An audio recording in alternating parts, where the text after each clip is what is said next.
Hi. Hey. Hi. It's me. Your voice. And November happened.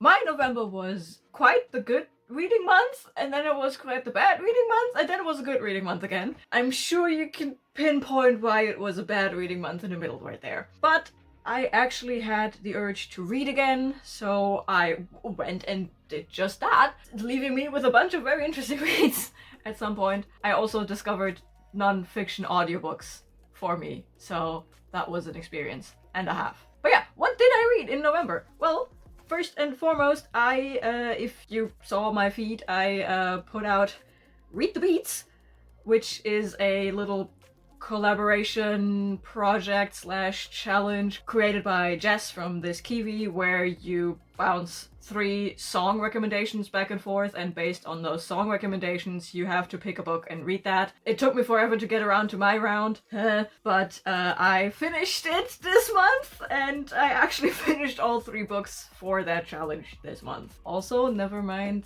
that, I need to cut my hair. So for Read the Beats, I finished Leather and Lark by Brynne Weaver, In the Shadow of Gods by Gwynne, and The Dowry of Blood by S.T. Gibson. All 3 of those are, well, these 2 are amazing reads. This one was a bit disappointing. If you want to have my in-depth and detailed thoughts about these, go ahead and watch my Read the Beats vlog, which is linked in one of these 2 corners. I don't know which one, because YouTube is weird. Somewhere up here you can find my detailed thoughts about these 3 books, which also means I'm not going to go in depth right now and to give you the whole rundown. I just say that this one broke me on so many levels. Like, I like to describe this one as a very visceral read. It was just chef's kiss. I love me some really good prose, and this delivers. There are so many feelings packed into these 200 something pages. I can't. Amazing.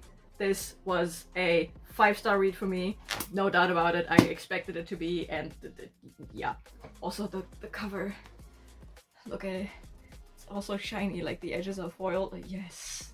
Then Leather and Lark by Brynne Weaver. I had the fun of my life with Butcher and Blackbird, which I had to finish in order to get to this one. This one has the exact same building blocks as Butcher and Blackbird, down to the percentage. I read this one 48% in pretty much one go, and then I had a little break, and then I read the remaining 52% of it, and that is exactly how I read Butcher and Blackbird, 48 and 52%. The same things happen at the exact same time. You might think that is a detriment to the book, but it is not, because the building blocks used for this are just so good that they work. And just because we use the same building blocks doesn't mean the story is copy and paste. It is very much not. This is its own story. It is actually really different from Butcher and Blackbird. I love this.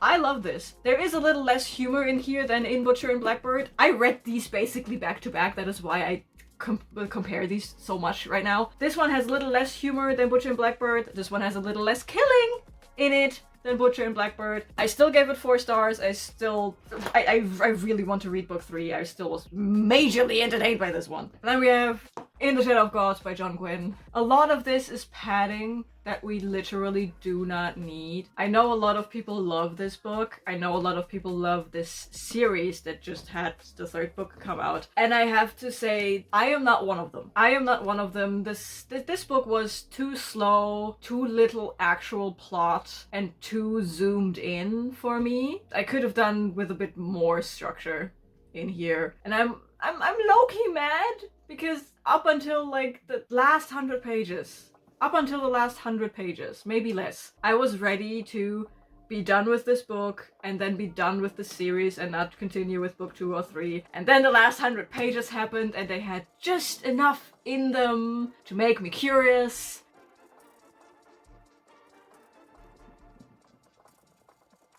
Again, if you want to have my in-depth thoughts and actually also like more in-depth reviews of these, go watch my Read the Beats vlog. You get all the tea in that video about these books. Yay. I also read some other things in November, not just those 3, but those 3 were literally the only physical books I had, because it was also NetGalley November, and for NetGalley November I had The Ambitious ambitious goal of reading 6 books on top of that. I read 1.5.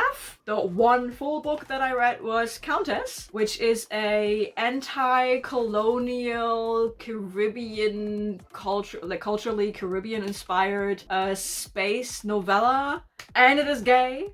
That one was it was such a mixed bag, honestly, because on the one hand we had amazing world building and character building and the story was really intriguing, but on the other hand I'm so mad about this being just a novella, because there were so many points where I was like, expand on this. Why are you limiting yourself to 160 pages? Everything that was packed in it was a very dense novella, but because we had to keep it in these 160 pages or something, a lot of things that were actually interesting were told instead of shown and expanded upon. Like they strand on this planet and there is like, it's a cursed planet and they are battered with like self-doubt and shit just because by being on that planet, and they spend 3 months on that planet and it is never explained what causes this or how they cope with it. It's just that they do it. There's a lot of things where they just do it instead of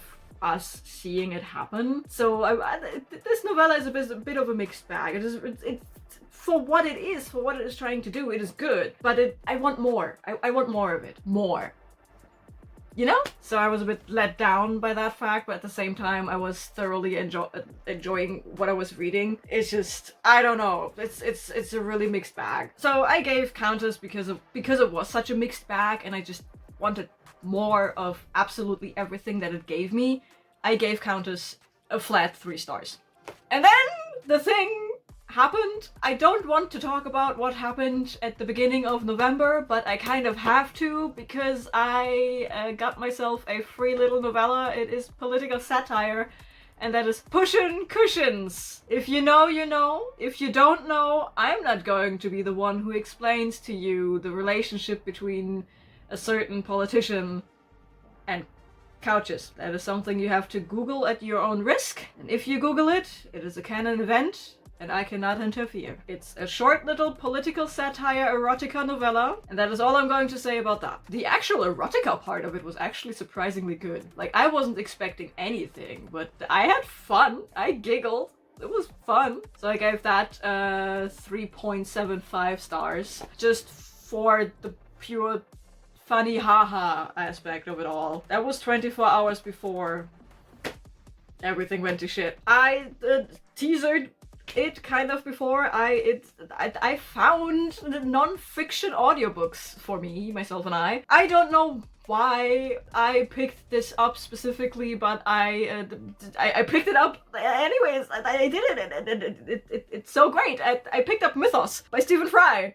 Read by Stephen Fry, and oh my god, this has to be the most hilarious presentation of Greek mythology that I've ever seen. Kronos being an emo teenager desperately trying to be like his uncle Tartarus, and Tartarus just being completely annoyed at him. Uranus's dick being sliced off and flung across the sky. The way all of this shit was described is just amazing, and if you want a very comprehensive, easily digestible breakdown of the madness that is the Greek pantheon, the old mythological Greek pantheon, go for this book.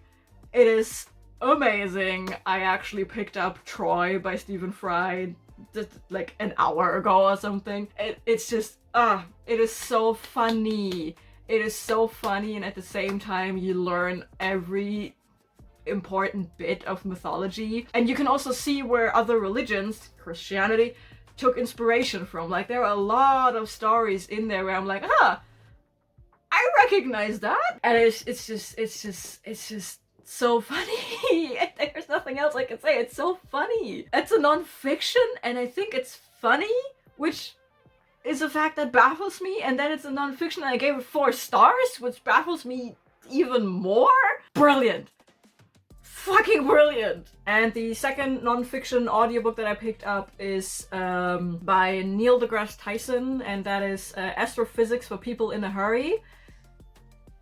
Footnote: this book is published under 2 different titles. The one that I picked up was Astrophysics for People in a Hurry, but the other title is actually more fitting, which is Astrophysics for Young People in a Hurry. It is very much taking all of the aspects that go into astrophysics and breaking them down to, let's say, a middle schooler, young middle schooler level of complexity. It's a good overview to see what goes into space science, basically. Like, you get a little breakdown of how stars work, how galaxies work, how the universe came to be, and how that works. And you go all the way down to like chemical bullshit.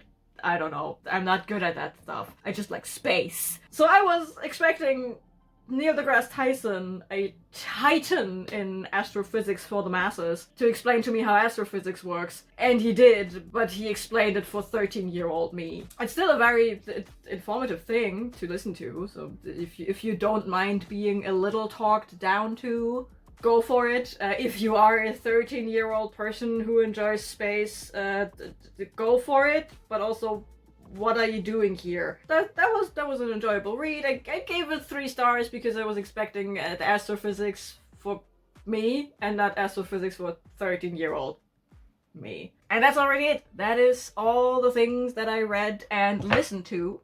Ow! That is all the things I read and listened to in November. I mean, 1.5 books were on my original TBR. And technically, these 3 were also on my TBR. I just didn't mention them because I already put them on my October TBR. Little cheaty. I don't care. This is my channel. I make the rules. Live with it. But yeah, during November I found my reading vibe again, even though it dipped a little in the beginning. That's all I read in November. I had fun. I was entertained. The world was set on fire. If you made it this far, leave a... I don't know. The month was dominated by Read the Beats. Leave the headphone emoji down in the comments, and I will see you in the next video, hopefully. Okay, cool. Bye.